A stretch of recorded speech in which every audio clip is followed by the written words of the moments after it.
voy a rogar que abra por favor su Biblia en el libro de Éxodo, el capítulo 17. Éxodo capítulo 17. Vamos a leer los versículos 8 hasta el 16. Y les voy a rogar por favor que nos pongamos de pie para leer esta porción de la palabra del Señor. Luego tendremos un momentito de oración y ya arrancamos con el tema. Para las personas que nos están visitando en esta mañana, pues estamos estudiando el libro de Éxodo y estamos en este capítulo que es bastante interesante para nosotros. Me gustaría, a lo menos para que usted pueda ubicarse con nosotros en el tema, a decirle a lo menos dos cosas. Uno es que el libro de Éxodo es un libro que nos habla de la salvación, la forma como Dios nos sacó de la esclavitud, del pecado, porque lo ilustra perfectamente bien con la historia de los hebreos. Un pueblo que estuvo cautivo como esclavo 400 años en Egipto y Dios los saca de la esclavitud. Pero también es un libro que nos habla acerca del desarrollo espiritual, de la preocupación que nosotros como cristianos deberíamos tener de crecer espiritualmente. No dejar nuestro desarrollo espiritual en las manos de otras personas, los maestros de escuela dominical, los pastores, los discipuladores o todas personas que de repente quiere ayudarnos, pero más bien el desarrollo de la vida espiritual va a depender de ti. Tú puedes quedarte enano espiritualmente si lo quieres, pero puedes también ser grande y gigante espiritualmente si lo quieres. Y eso es lo que queremos ver, a lo menos comenzar en esta ocasión, porque no creo que el tema lo vamos a terminar hoy día. Vamos a continuar la próxima semana, Dios mediante, ¿ok?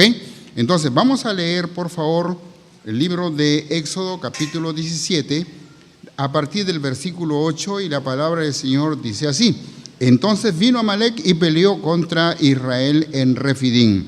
Y dijo Moisés a Josué: Escógenos varones y sal a pelear contra Amalec.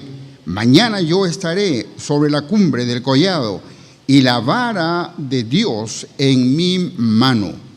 E hizo Josué como le dijo Moisés, peleando contra Amalec, y Moisés y Aarón y Hur subieron a la cumbre del collado.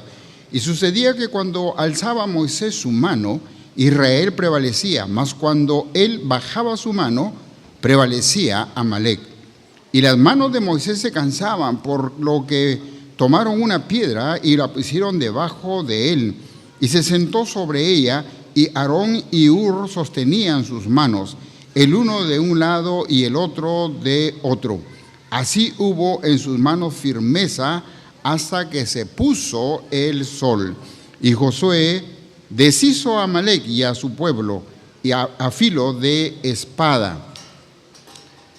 Y Jehová dijo a Moisés: Escribe esto ahora para memoria en un libro, y di a Josué que raeré del todo la memoria de Amalec de debajo del cielo. Y Moisés edificó un altar y llamó su nombre Jehová Nisi, y dijo: Por cuanto la mano de Amalec se levantó contra el trono de Jehová, Jehová tendrá guerra con Amalec de generación en generación. Que el Señor bendiga esta porción de su palabra que hemos dado lectura. Oremos, por favor. Padre amado, muchas gracias por concedernos el privilegio de poder reunirnos en esta ocasión. Gracias por tu bondad para con nosotros. Gracias por concedernos este privilegio, oh Dios de la gloria, de que no haya persecución en este país contra la predicación del Evangelio. Y rogamos especialmente en estos días, cuando de repente el fervor religioso podría ocasionarnos alguna situación difícil, te imploramos, Padre Celestial, para que el Espíritu del Señor tenga toda libertad en nosotros y nosotros podamos ser testimonio ante este mundo que tal vez se aferra a la idolatría, al paganismo, a las tradiciones, en lugar de aferrarse al Señor Jesucristo. Te rogamos, Padre Celestial, tus bendiciones. Guárdanos para ti, edifícanos en el nombre del Señor Jesús. Amén. Tomen asiento, por favor, hermanos. Gracias.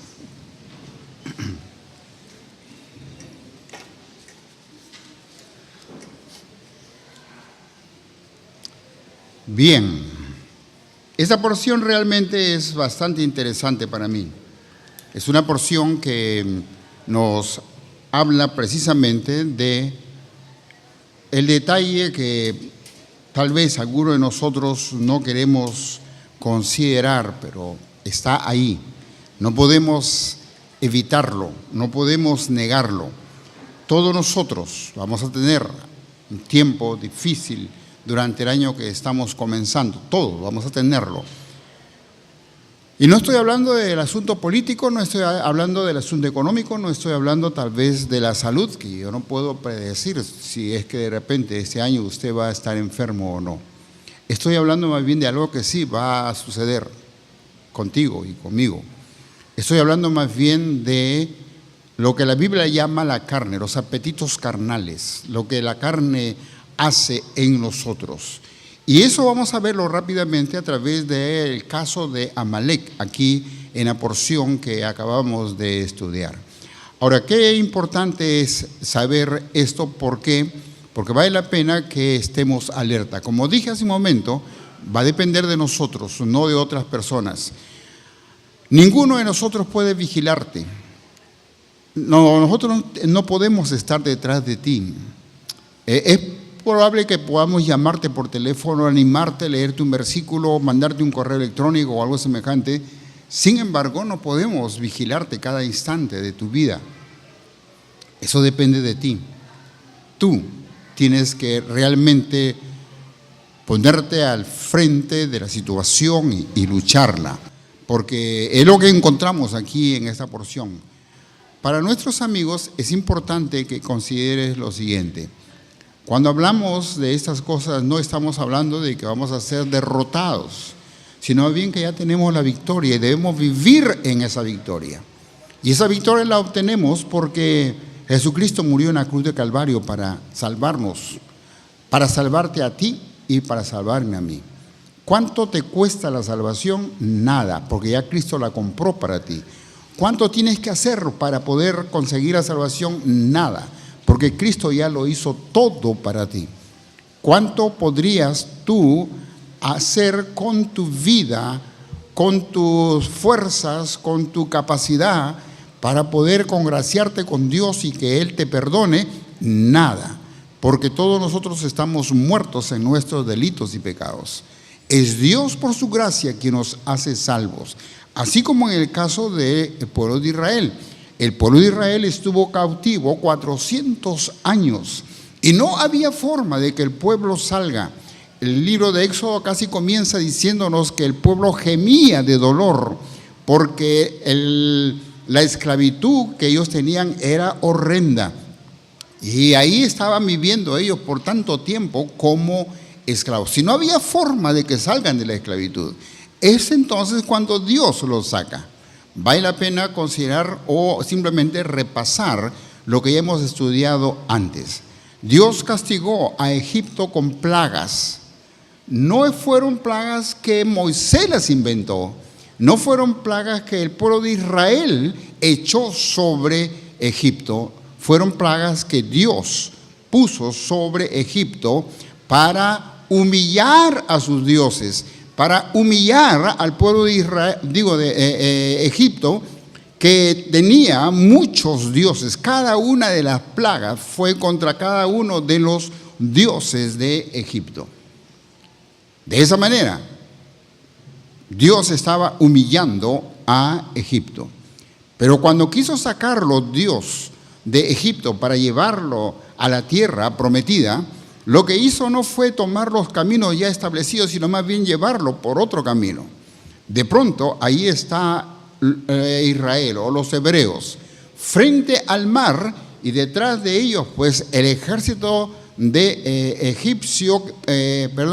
egipcio que venía detrás de ellos para atraparlos, retornarlos otra vez a la esclavitud. Ahora, de pronto, pues entonces Dios les dice a Moisés que agarre su vara y golpee sobre las aguas, y las aguas entonces se abren. Y Israel pasó por un camino seco, un muro de agua a su izquierda, un muro de agua a su derecha, pero ahí estaba el camino seco por el cual pasó Israel. ¿Quién separó las aguas?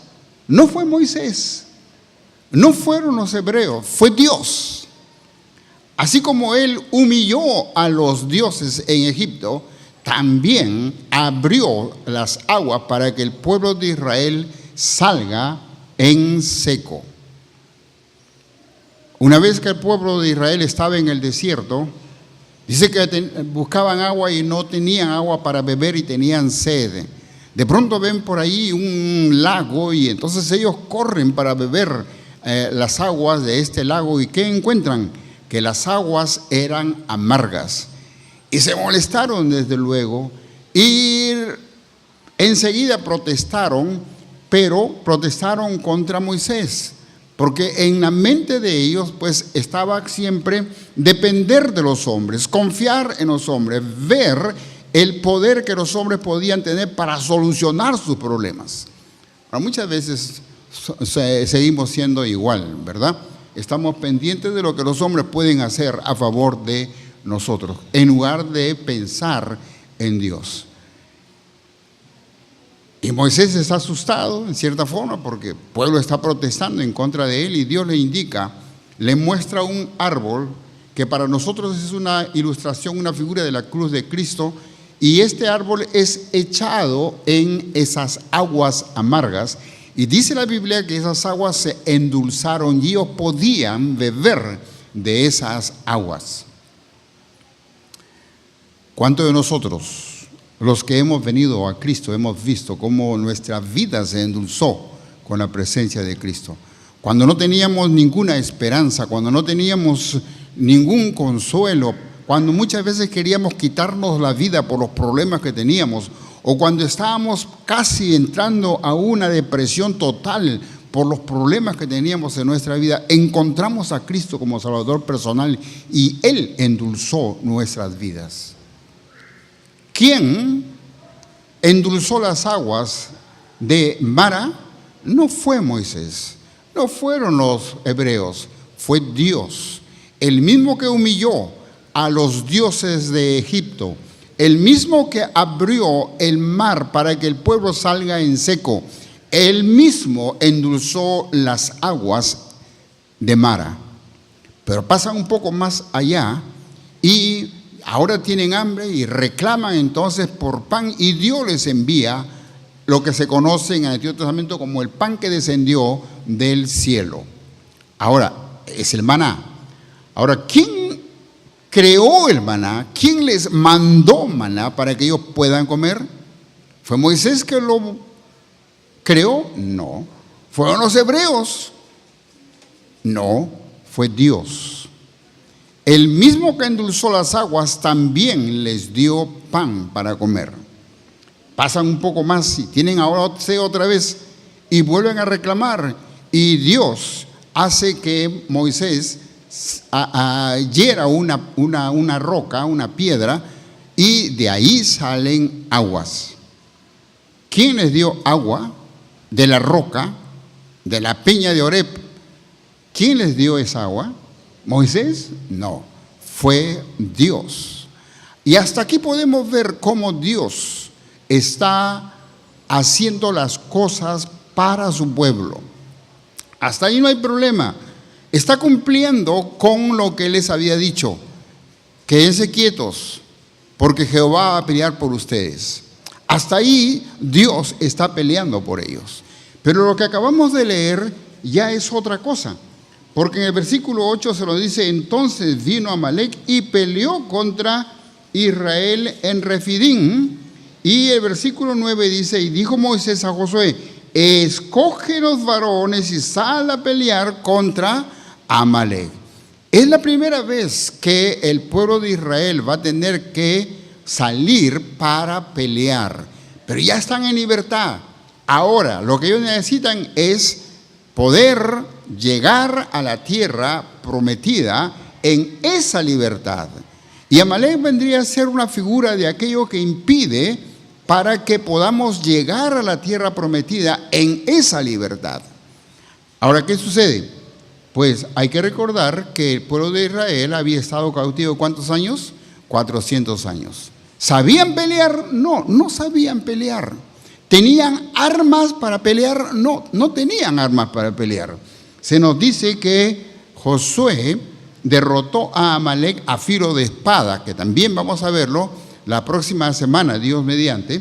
Pero qué importante es ver que ese pueblo que no sabía pelear y que no tenía un armamento como lo de Amalek, salieron para pelear contra Amalek.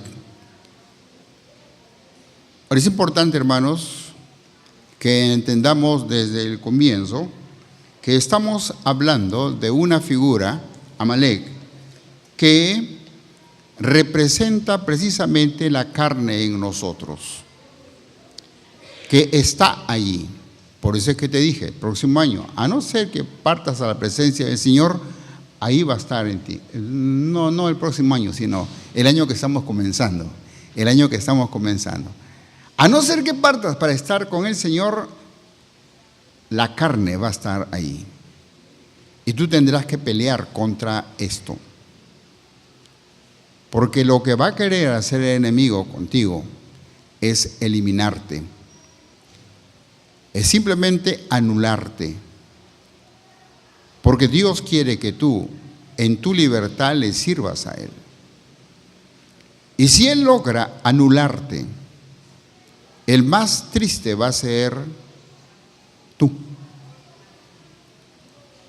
Y probablemente, desde luego, nosotros vamos a entristecernos de tu situación, pero el más entristecido vas a ser tú. Te hago la siguiente ilustración. Por ejemplo, si caes en pecado,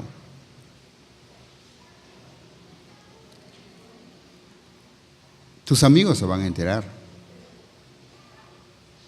La iglesia se va a enterar.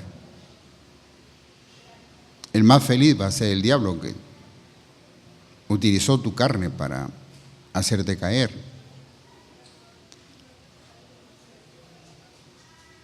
Y aunque tú digas, no me parece así, pero vas a estar avergonzado en primer lugar contigo mismo. En segundo lugar, vas a estar avergonzado con Dios. En tercer lugar, vas a estar avergonzado con tu iglesia. En cuarto lugar, vas a estar avergonzado con tus amigos. Y te aseguro que va a ser bien difícil que comiences a testificar de inmediato. Te lo aseguro.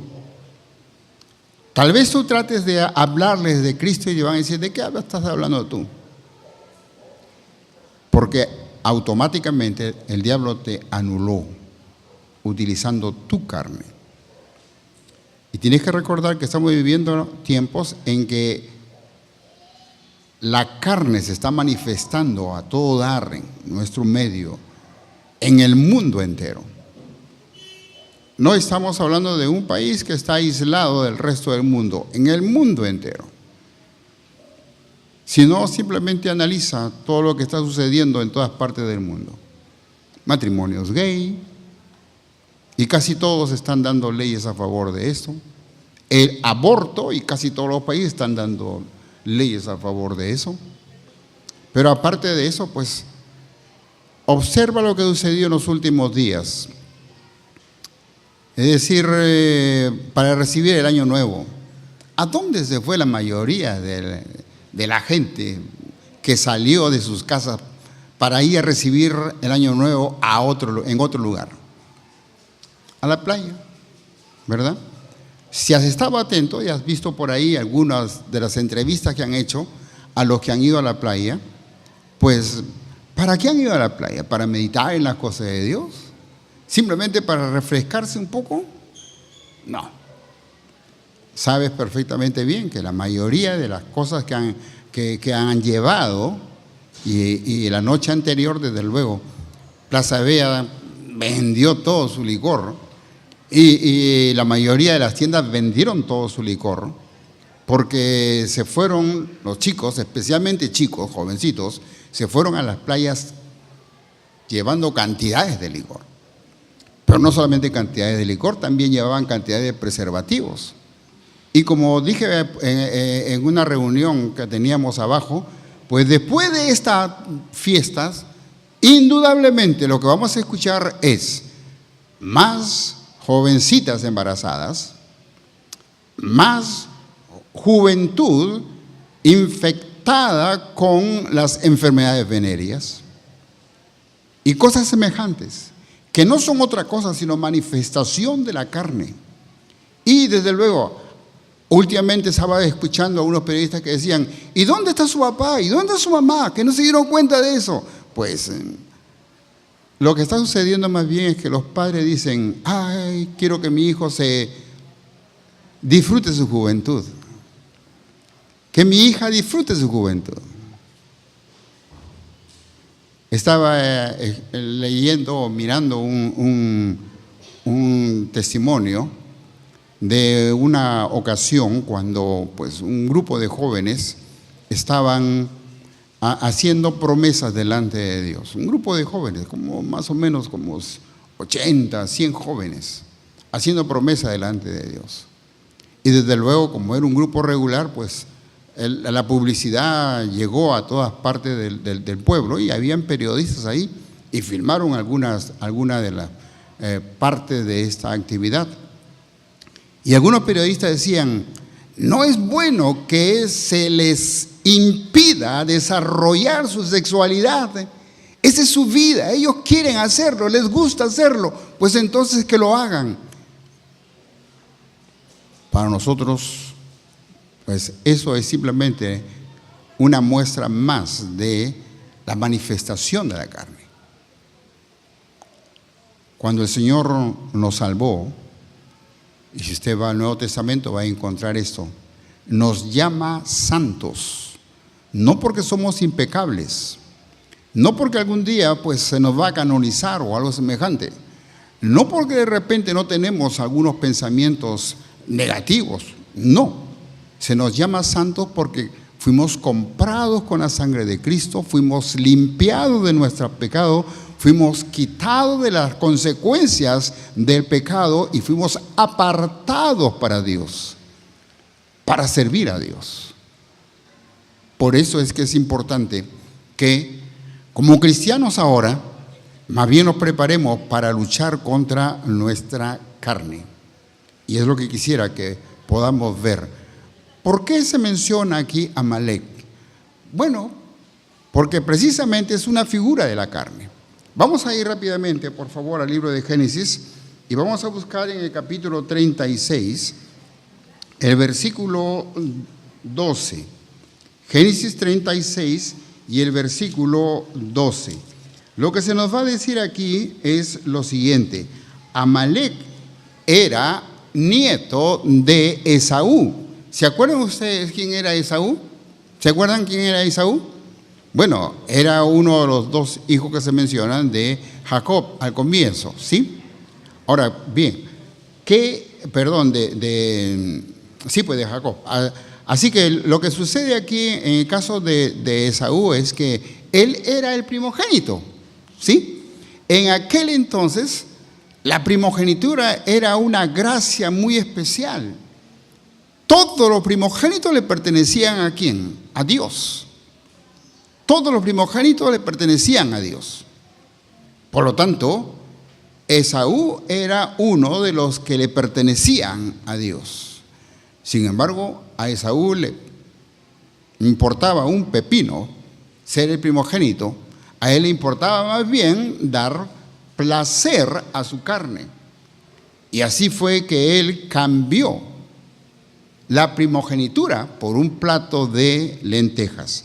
Vamos a mirar esto rápidamente en Génesis capítulo 36 y el versículo 12. Miren lo que dice. Y Timna fue concubina de Elifaz, hijo de ¿quién? De Esaú. Y ella le dio a luz ¿a quién? A Amalek. En otras palabras, Amalek era nieto de Esaú. Estos son los hijos de Ada, mujer de Esaú. Entonces, Amalek es nieto de Esaú. seguimos un poco más adelante y vamos a encontrar lo que acabamos de ver en el libro de Éxodo, que el primer rival físico que va a tener el pueblo de Israel en el desierto, ya como libres de la esclavitud, va a ser precisamente Amalek, quien sale para enfrentarse a los hebreos. Ahora, busque por favor otra cita, Primera de Samuel, el capítulo 15, Primera de Samuel, el capítulo 15. Y lo que vamos a encontrar aquí en Primera de Samuel, capítulo 15, es un caso que de continuo lo mencionamos como un ejemplo de lo que no debemos hacer. Mire por favor lo que encontramos aquí en Primera de Samuel, capítulo 15, y vamos a leer los versículos 22 y 23. Versículos 22 y 23. Versículo 22 dice: y Samuel dijo: ¿se complace Jehová tanto en los holocaustos y víctimas como en que se obedezca a las palabras de Jehová? Ciertamente el obedecer es mejor que los sacrificios, y el prestar atención que la grosura de los carneros. Ahora escuche por favor lo que dice el siguiente versículo. Porque como pecado de adivinación es la rebelión, y como ídolos e idolatría la obstinación. Valdría la pena que simplemente hagamos un alto aquí, un paréntesis, y mire qué graves son esos pecados.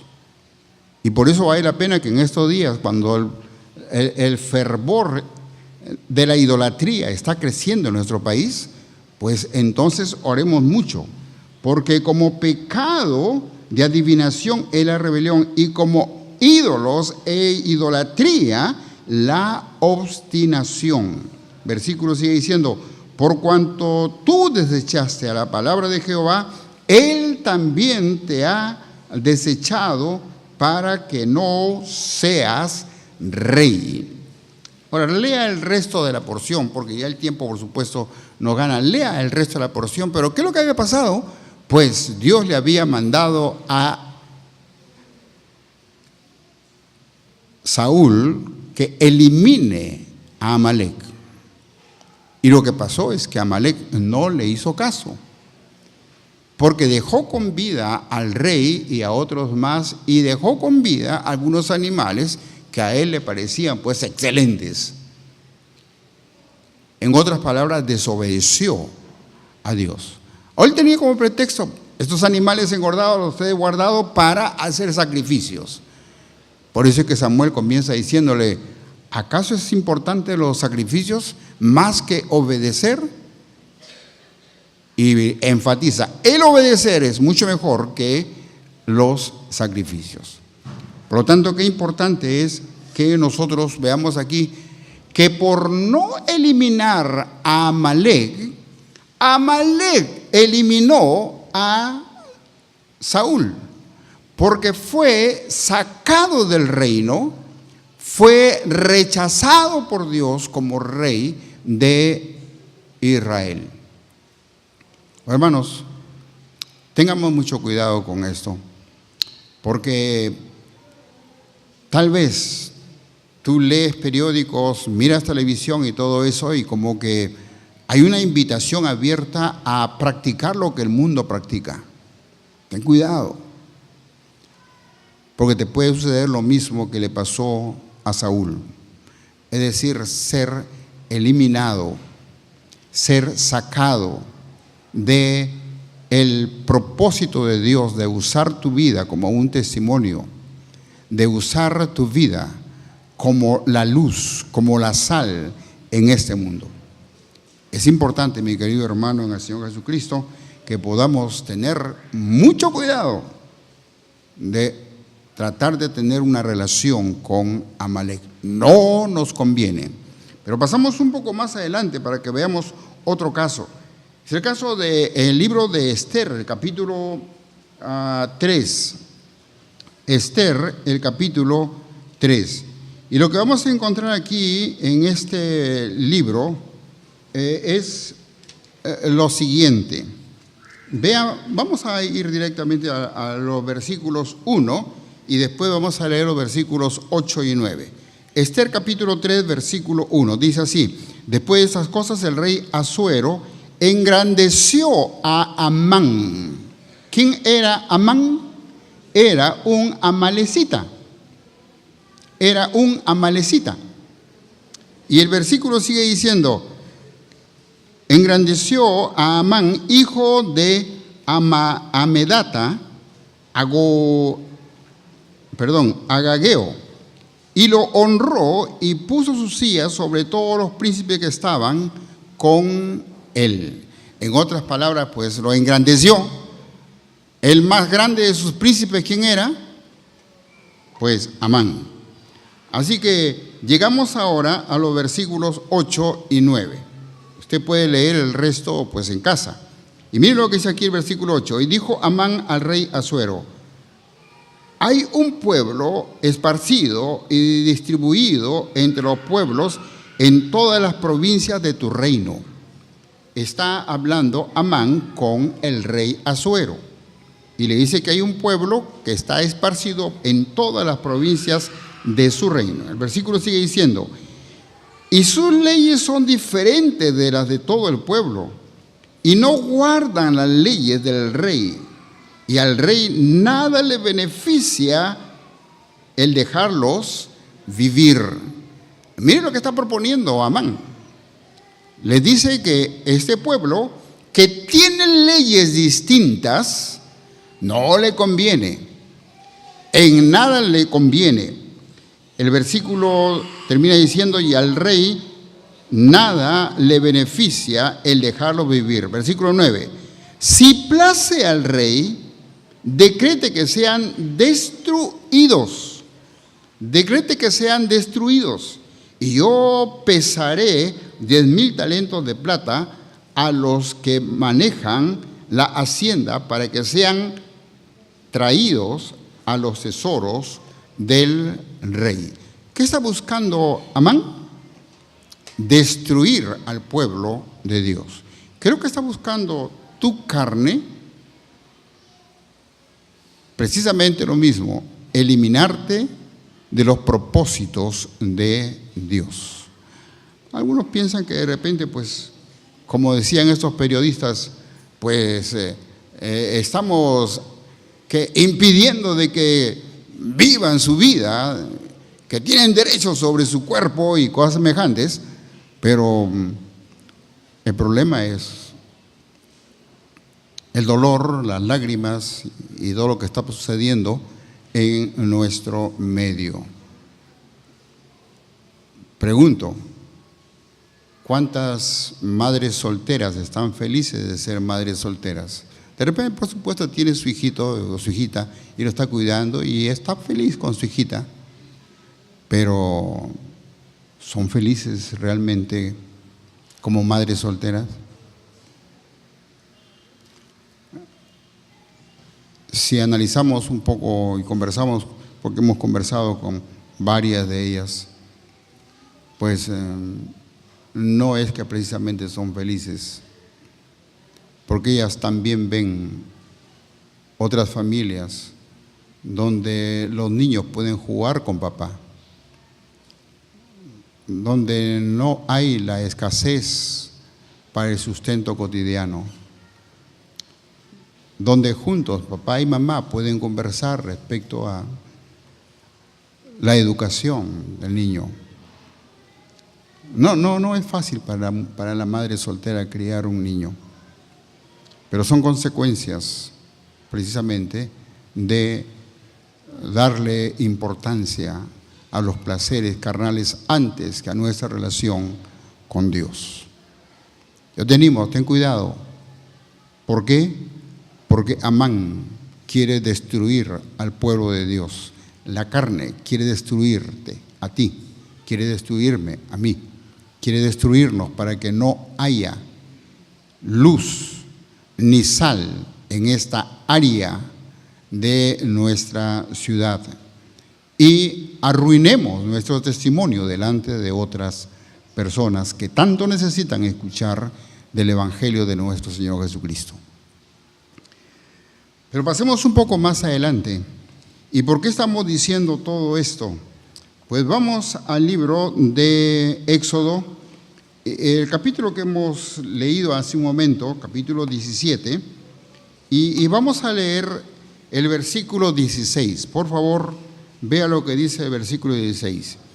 Y dijo: por cuanto la mano de Amalec se levantó contra el trono de Jehová, Jehová tendrá guerra con Amalec. ¿Cuándo? De generación en generación. De generación en generación. Quiero concluir diciendo lo siguiente, hermanos. El resto del tema que vamos o que ya hemos leído y que vamos a considerar en las próximas semanas es, en resumen, lo siguiente. Josué escogió hombres y salió a pelear. Hay una pelea, un combate, que la Biblia lo declara bien, lo narra muy bien. Y en la porción que hemos leído dice que Josué venció a Amalec a base de espada.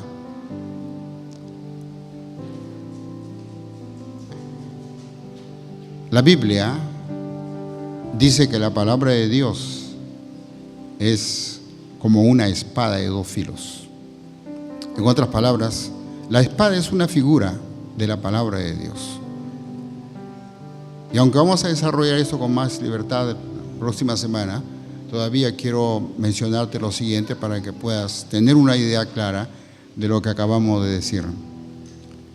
El mismo Señor Jesucristo utilizó la Biblia, la espada de dos filos, para hacer que el enemigo se aleje de él. ¿Y qué le dijo? ¿Se acuerdan? No solo de pan vivirá el hombre, sino de toda palabra que sale de la boca de Dios. No vamos a vencer al enemigo con nuestra opinión, nuestra valentía, o como decir, por ejemplo, si decimos que tenemos que enfrentar al enemigo, ¿con qué lo voy a enfrentar? Sino con la palabra de Dios. Y la siguiente cosa, Moisés no se quedó como espectador para ver cómo peleaba Josué, sino que subió al monte y ahí, con sus brazos levantados, sostenía la vara del poder de Dios. Y mientras esa vara estaba arriba, dice que Josué iba venciendo. Y cuando Moisés se cansaba y bajaba un poco los brazos, dice que Amalec vencía a Josué. Por eso es que Hur y Aarón tuvieron que estar con él y ayudarlo. Les digo, hermanos, que hay solamente estas dos herramientas para poder vencer la carne. No es enclaustrarme, no es esconderme, no es apartarme de la gente, no. Porque aún a solas podría ser destruido por mi carne. La única manera es Biblia y oración. Biblia y oración. Durante este próximo año, la carne estará presente, saldrá seguramente a relucir a cada momento. Cada vez que veamos un programa por televisión, de repente, pues ahí está, atrayéndonos. Pero es el momento cuando podemos recordar palabra de Dios, o cuando podemos cerrar nuestros ojos, elevar nuestro corazón al Señor a través de la oración. Porque hay que recordar lo siguiente: cuando oramos, tenemos el privilegio de estar en el mismo trono de la gracia de Dios para hallar el oportuno socorro. Así que, hermanos, Amalek estará presente en nuestras vidas durante este próximo año. De lo demás yo no sé, no soy adivino, ni nada por el estilo. Pero sí, te aseguro, Amalek, tu carne, estará presente durante el año que estamos comenzando. Y es preciso que utilices esa historia que acabamos de ver, Biblia y oración. Vamos a ponernos de pie, por favor, para orar. No sé si todos los que estamos aquí ya conocemos a Cristo como Salvador personal. Si no, me gustaría hacerte una invitación muy especial, mi querido amigo o amiga. Jesucristo ganó tu salvación en la cruz del Calvario para ti. Todo lo que tú tienes que hacer es recibirla. Mas a todos los que recibieron, a los que creen en su nombre, le dio potestad de ser hechos hijos de Dios. No tienes que hacer otra cosa, sino eso, recibir a Cristo como tu Salvador personal. Reconocer que eres un pecador y recibir a Cristo como tu Salvador personal. ¿Habría alguna persona que en esta mañana dice: pastor, por favor, ore por mí? Yo quiero recibir a Cristo en mi corazón hoy, en ese momento. ¿Hay alguien? Solamente levanta tu mano, me gustaría orar por ti. ¿Sí? ¿Hay alguien que levantando su mano dice: pastor, por favor, ore por mí, yo quiero recibir a Cristo en mi corazón? Bien, ahora quiero dirigirme a los hermanos en Cristo. Hermano, yo no puedo estar detrás de tu vida, detrás de ti. Nadie puede estarte vigilando. No es así la vida cristiana, nadie debe vigilarnos.